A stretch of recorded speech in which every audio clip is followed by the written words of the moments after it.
if you're doing a turbo conversion or messing around, one of the things you've probably been advised by me to do and other people is fit the Cooper water pump. This water pump is absolutely fine, there's nothing wrong with it, it's great for a turbo converted car and it moves the correct amount of fluid around. There's no real issues with it. However, I need to keep playing, so this is gone, and what we've replaced it with is an F10 BMW 530 electric water pump.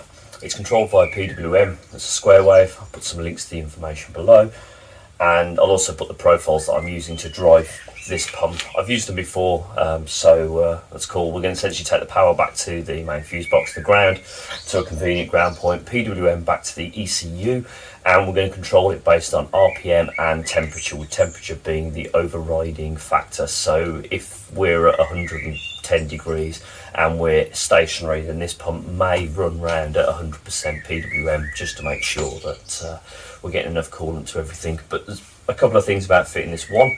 This model comes with a bracket you can undo with 3 screws, which is great because I can make an aluminium bracket to go over the top, so that's nice and held.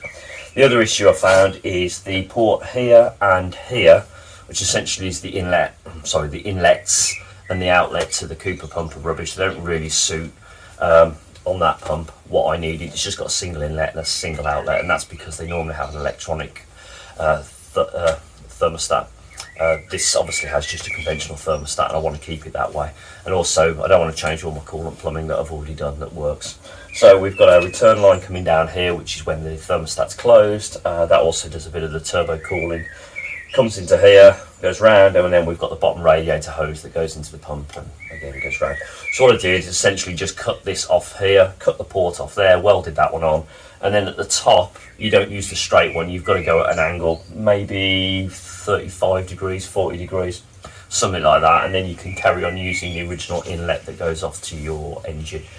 Nice little mod, gives you loads of control. It weighs 65 grams more than this thing, and from a pumping point of view, it can deliver exactly the same sort of quantity as this at full chat, but this can do it while you're stationary, which means if you go out for a hard drive, come back, you don't quite want to put it back in the garage really hot, you can switch the fans on the ECU, you can put the coolant pump on, and you can just leave it sitting there without having to run the engine. So it's a nice way of letting it all cool down, and to be honest, if you do drive these hard, they do get quite hot underneath the engine bay. There's not a lot of room, so it makes sense, and it gives me something else to have a little play around with. So I'll go into a little bit more detail on how this pump works in a later video.